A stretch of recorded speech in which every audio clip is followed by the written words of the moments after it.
C'est un transatlantique, c'est le Lusitania.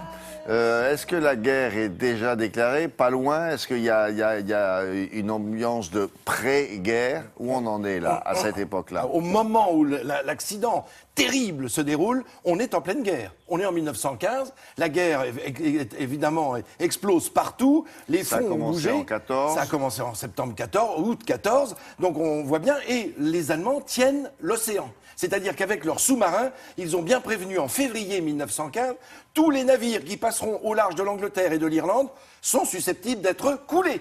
Mais tous les navires, pas seulement les navires de guerre, pas seulement les navires d'approvisionnement militaire. À l'époque, les États-Unis sont évidemment pas encore entrés en guerre. Ils sont neutres.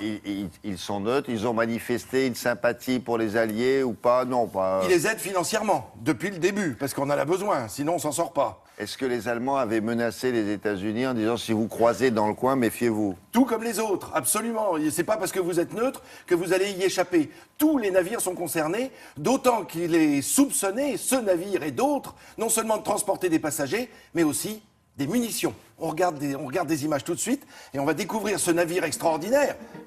C'est ce qu'on appelle un lévrier des mers, tellement il va vite. C'est un des 2 paquebots qui ont été conçus par la Cunard pour traverser en 5 jours l'Atlantique entre New York et Liverpool. 4 cheminées colossales. On peut transporter jusqu'à 2000 personnes. Là, cette fois, à partir du 1er mai 1915, lorsqu'il quitte le port de New York, que tout le monde monte à bord, eh bien, on est parti pour un voyage de 5, 6, 7 jours, puisqu'on va un petit peu moins vite à cause de la guerre, on l'a bien compris, et des événements qui peuvent se passer en mer. L'idée, c'est évidemment de transporter ces passagers jusqu'à Liverpool. Regardez ces enfants, bien de ces enfants, nombre de ces enfants vont disparaître à cause de ce drame absolu. Regardez, il y a quand même des canots à bord, plus de 22 canots.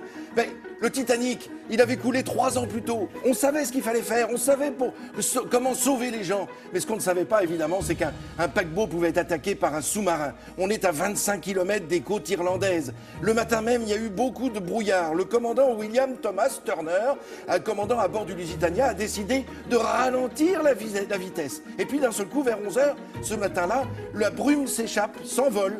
Et évidemment, du coup, le paquebot devient à vue du périscope de ce U-20. Il est où, là, à ce moment-là? Alors, il est au large de l'Irlande, 25 km des côtes. Il approche, quoi, de l'Europe. Ah oui, il est tout près, puisqu'il ne se remet pas à grande vitesse, puisqu'il sait que pour rentrer à Liverpool, il va falloir qu'il rentre avec la marée haute. Et ce navire va être coulé par une torpille, une seule, qui va être lancée, qui est à 3 mètres de profondeur. Comme l'eau est assez calme, elle n'est pas déviée, et elle vient fracasser le navire à 14h08, très exactement. Alors, vous disiez c'est un accident. C'est volontaire. Ah, oui, c'est volontaire. Oui, incident plutôt qu'accident. Donc, le sous-marin allemand a bien vu que c'était un bateau, non pas un bateau de ravitaillement, il a vu que c'était un bateau de croisière. Absolument, que c'était un paquebot. Un paquebot. Oui, il a tiré sa dernière torpille, sachant ce qu'il allait faire. Au moment où il a tiré ça, bon, est-ce que ça provoque aux États-Unis une émotion telle que...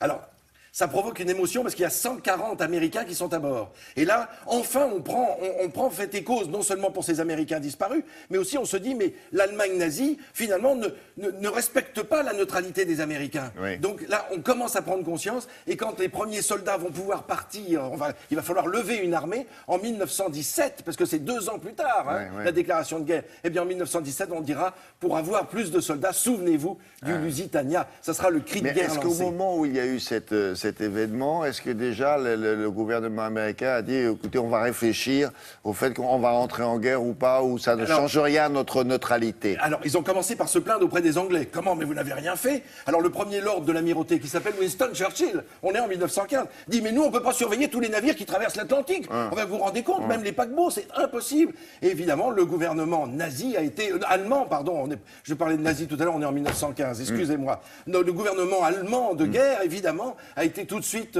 sommé de cesser, évidemment, ces torpillages, ces bombardements, mais ils n'ont pas arrêté pour autant. Pardon pour ce lapsus. Et ils entrent en guerre, les Américains, 2 ans plus tard. 2 ans plus tard, en 1917. Merci. Donc on peut considérer que c'est un des éléments qui les a décidés. D'autant qu'à l'intérieur de ce navire, il y avait des munitions qui ont explosé aussi. Voilà pourquoi ce paquebot transportait et il ravitaillait aussi, donc évidemment, les armées alliées. Donc ils étaient bien renseignés, les Allemands. Aussi, absolument. Merci beaucoup. À plus tard. Allez, on fait un point sur la circulation et la météo dans quelques instants.